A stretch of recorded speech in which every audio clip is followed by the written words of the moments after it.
तो प्रिज्म से बाण विक्षेपण है ना, तो प्रिज्म से बाण विक्षेपण होता है कि जब प्रकाश की किरण, जब श्वेत प्रकाश की किरण प्रिज्म पे पड़ती है तो प्रिज्म से गुजरकर अपने घटक रंगों में विभाजित हो जाती है। प्रकाश की इस घटना को हम बाण विक्षेपण कहते हैं। इसमें प्रमुख रंग 7 होते हैं विबग्योर।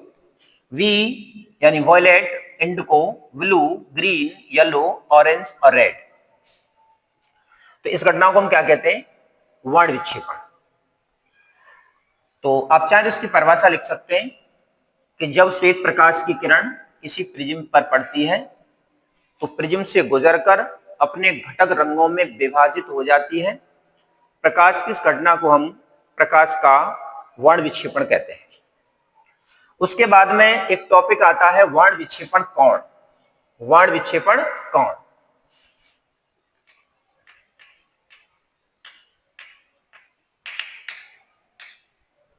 बाण विक्षेपण कोण या इसी को बोलते हैं कोणीय बाण विक्षेपण। इसको दिखाते हैं थीटा से। तो इसमें बाण विक्षेपण कोण की जो डेफिनेशन रहेगी वो यहां से रहेगी। देखिए, रेड के लिए, लाल रंग के लिए विचलन कोण कम है और बैंगनी रंग के लिए विचलन कोण ज्यादा है। तो यहां से बाण विक्षेपण कोण की जो परिभाषा रहेगी, कोण, इसको दिखाते हैं आप थीटा से। इसे कोणीय बाण विक्षेपण भी कहते हैं। तो इसकी परिभाषा रहेगी कि बैंगनी रंग के लिए विचलन कोण, बैंगनी रंग के लिए विचलन कोण, विचलन कोण डेल्टा वी तथा लाल रंग के लिए विचलन कोण डेल्टा आर के अंतर को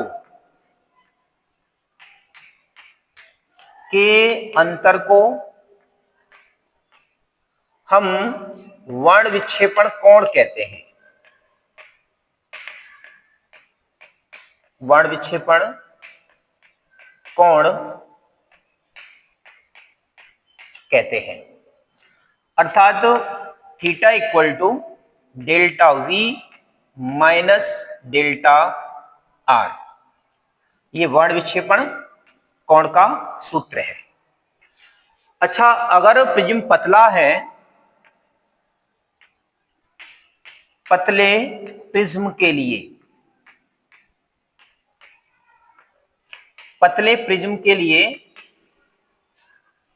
जो विचलन कोण होता है वो delta M equal to A N minus 1 होता है। अब इसमें बैंगनी रंग के लिए भी ये वैल्यू लगानी है और लाल वाले के लिए भी यही वैल्यू लगानी है।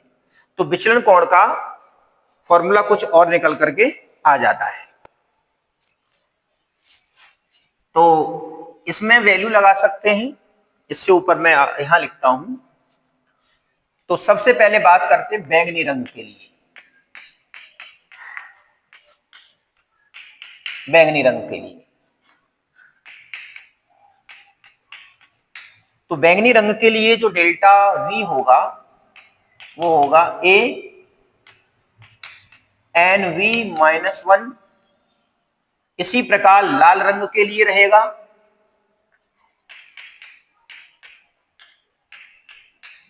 लाल रंग के लिए डेल्टा आर, जो डेल आर की वैल्यू है delta R A N R minus 1। तो ये डेल वी और डेल आर की वैल्यू अगर हम इसमें लगाते हैं समीकरण 1 में, तो इस बाण विक्षेपण का एक नया फॉर्मूला आपको मिल जाएगा। तो यहां वैल्यू ये लगाते हैं तो ये हो जाएगा थीटा इक्वल टू, इसकी वैल्यू v की वैल्यू ये है a एन वी माइनस 1 और उसके बाद में डेल आर की जो वैल्यू है a एन आर माइनस 1। इन दोनों की वैल्यू पुट यहां करेंगे समीकरण 1 में, तो a से बाहर आ सकता है। तो a बाहर आ गया, ये वैल्यू बचती है एन वी माइनस 1 और ये वाली जो वैल्यू बचती है माइनस एन आर प्लस 1। तो यहां से 1 से 1 कैंसिल आउट हो जाएगा और यहाँ A N V minus N R, N V minus N R, ये इसका डेरिवेशन रहेगा। अच्छा, उसके बाद में ये आपका वर्ण विक्षेपण कोण हो गया, इसे हम कोणीय वर्ण विक्षेपण कहते हैं। एक फॉर्मूला और आता है जिसे हम कहते हैं वर्ण विक्षेपण क्षमता, डिस्पर्सिव पावर देखेंगे इसकी, तो डिस्पर्सिव पावर के लिए भी बात करते हैं इसमें, तो अगली बात चलेगी इसमें डिस्पर्सिव पावर। अब हम बात करते हैं, ये वर्ण विक्षेपण कोण हो गया यहां तक, उसके बाद में हम बात करते हैं वर्ण विक्षेपण क्षमता, डिस्पर्सिव पावर, इसको दिखाते हैं ओमेगा से।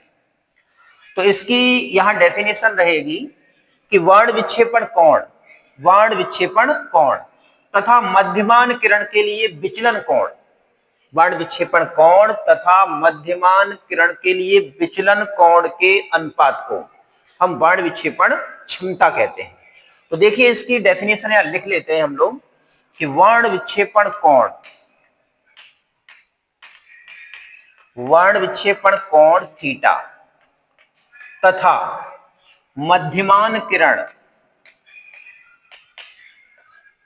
मध्यमान किरण, अच्छा मध्यमान किरण जो होती है वो हम येलो मानते हैं, तो इसको हम बात करेंगे मध्यमान किरण के लिए विचलन कोण,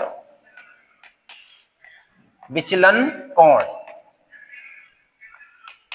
और मध्यमान किरण के लिए विचलन जो कोण होता है उसको हम डेल्टा वाई से दिखाते हैं, क्योंकि येलो को हम मध्यमान मानते हैं। तो वर्ण विक्षेपण कोण थीटा तथा मध्यमान किरण के लिए मध्यमान किरण के, तो इसको दिखाते हैं ओमेगा से। तो वर्ण विक्षेपण कोण यानी कि थीटा डिवाइडेड बाई मध्यमान किरण के लिए विचलन कोण डेल्टा वाई, तो डेल वाई के अनुपात को आप कहते हैं वर्ण विक्षेपण क्षमता। अच्छा, इसमें कोण जो वर्ण विक्षेपण कोण है इसकी कुछ वैल्यू अगर लगाई जाए तो आपको कुछ नए और डेटा मिल सकते हैं। तो देखिए मैं इसको यहां से साफ कर देता हूं। अब सुनिए, इस जगह पर कुछ बातें करते हैं कि इनकी क्या क्या वैल्यू हो सकती है। एक तो ओमेगा इक्वल टू थीटा की एक वैल्यू है, वो है, अब ये भी पढ़ी आपने, del V minus del R upon del Y. तो ये फॉर्मूला भी वर्ण विक्षेपण क्षमता का बन सकता है। लेकिन इनकी एक और वैल्यू लगा सकते हैं, ओमेगा इक्वल टू, इस थीटा की एक वैल्यू आपने ये अभी अभी निकाली है, तो थीटा इक्वल टू यहां रहेगा A N V minus N R upon delta Y. तो डेल्टा वाई को हम लिख सकते हैं A N Y minus one, और ए से क्या हो जाएगा खत्म। तो हमारे पास में N V minus N R upon N Y minus one, N Y minus one. तो एक वर्ण विक्षेपण क्षमता का ये भी फॉर्मूला रहेगा, और एक वर्ण विक्षेपण क्षमता का फॉर्मूला ये भी रहेगा, और एक ये भी रहेगा। तो जहां से भी आप निकाल सकते हो, जो भी वैल्यू दी जाती है उसके हिसाब से इसकी हम वर्ण विक्षेपण पावर निकाल सकते हैं। अच्छा, उसके कुछ एग्जाम्पल और लेने हैं, तो इसके लिए कुछ हम एग्जाम्पल देखते हैं। चैप्टर तो लगभग आपके सिलेबस का इतना ही है। अब इसमें कुछ एग्जाम्पल देखते हैं, इन पर आधारित कुछ प्रश्न होते हैं। अच्छा, वर्ण विक्षेपण क्षमता के कुछ एग्जाम्पल हैं, जैसे रेनबो है। तो इंद्रधनुष यानी रेनबो वर्ण विक्षेपण और पूर्णांतरिक परावर्तन की घटना पर आधारित है, जिसमें जब श्वेत प्रकाश जल वाष्प की बूंदों से टकरा करके पूर्णांतरिक परावर्तन और वर्ण विक्षेपण होता है, जिससे श्वेत प्रकाश की किरण अपने 7 रंगों में विभक्त हो जाती है और संयुक्त रूप से दिखाई देती, तो इसे हम इंद्रधनुष कहते हैं। इसका पूरा टॉपिक है वो एक अलग है, और इंद्रधनुष वर्ण विक्षेपण की घटना पर ही आधारित है। अच्छा, अब हम बात करते हैं इसके कुछ एग्जाम्पल के बारे में। तो एक एग्जाम्पल की बात कर रहे थे, तो एग्जाम्पल ये सामने लिखा हुआ है आपके, किसी पदार्थ के बैंगनी व लाल रंग के लिए प्रकाश के लिए अपवर्तनांक क्रम से 1.54 तथा 1.51 है। यदि प्रिज्म का कोण 5 अंश हो तो वर्ण विक्षेपण कोण की बात करनी है और वर्ण विक्षेपण क्षमता निकालनी है। तो देखिए इसको किस तरीके से आप सॉल्व करेंगे।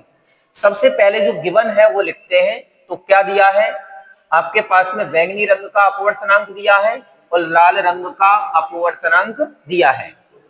तो देखिए यहां पर हम बात कर लेते हैं, एन वी दिया गया है 1.4 1.5, उसके बाद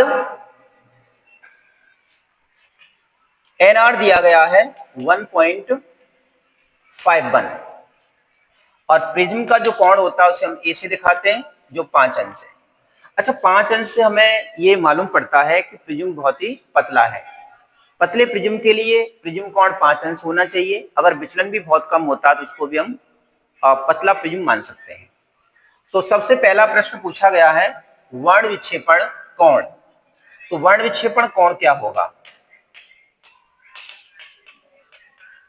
वर्ण विक्षेपण जो कोण है वो आपने अभी अभी पढ़ा है, theta equal to A N V minus N R. तो यहां थीटा निकालना है आपको। तो थीटा कितना रहेगा?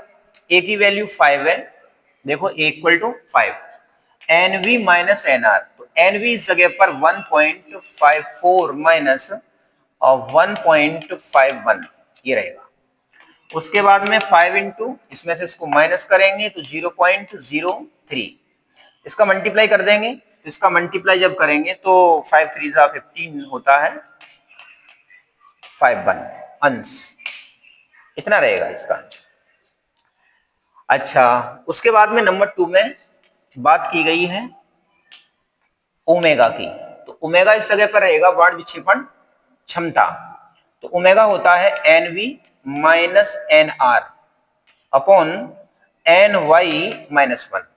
एन वाई मध्यमान किरण यानी पीली किरण के लिए विचलन कोण है और सॉरी अपवर्तनांक है। इसकी वैल्यू अगर नहीं दी गई है तो इसको किस तरीके से निकालते हैं? तो इसकी वैल्यू निकालने के लिए एक फॉर्मूला है, वो है N Y equal to N V plus N R by two. यहां से इसकी वैल्यू निकाल करके यहां पुट करेंगे और सबकी वैल्यू लगाएंगे तो हमारा आंसर आ सकता है। इसको मैं यहां लिखता हूं इस जगह पर। तो सबसे पहले हम वैल्यू निकाल लेते हैं एन वाई की। तो एन वाई इक्वल टू रहेगा 1.54 प्लस 1.51 डिवाइडेड बाई 2। इसको जरा ऐड करिएगा। तो इसको जब हम ऐड करेंगे तो कितना आ जाएगा? ये 3.05 डिवाइडेड बाई 2। इसका इसमें भाग लगा दीजिए तो एन वाई हमारे पास निकल करके आएगा 1.525, भाग लगाओ इसका, इसके बाद में इतना आ जाएगा। तो एन वाई आपने प्राप्त कर लिया है। इस एन वाई की वैल्यू को हम यहाँ लगा देते हैं तो आंसर हम ओमेगा को निकाल पाएंगे। तो देखिए omega equal to N V इस जगह पर 1.54 माइनस 1.51 डिवाइडेड बाई 1.52 माइनस 1 ये रहेगा। उसको आगे हम सॉल्व करते हैं तो इसमें से इसको घटा दें तो ये बचेगा 0.03 अपॉन इसमें से इसको हटा देंगे तो ये बच जाएगा हमारे पास में 0.52। पॉइंट से पॉइंट हटा दीजिएगा 3/52। अच्छा इसका इसमें भाग लगाएंगे तो ओमेगा बराबर आ जाएगा 0. इसका लगाइए 0.57 ये इसका आंसर होगा वर्ण विक्षेपण क्षमता। तो स्टूडेंट आपको ये न्यूमेरिकल समझ में आया होगा। अगर ये वीडियो आपको पसंद आई हो तो आप हमारे साथ जुड़े रहिएगा। 12th का पूरा सिलेबस हम पढ़ाने वाले हैं और पूरे सही तरीके से स्टूडेंट से वीडियो आएंगी इसकी। Okay thanks.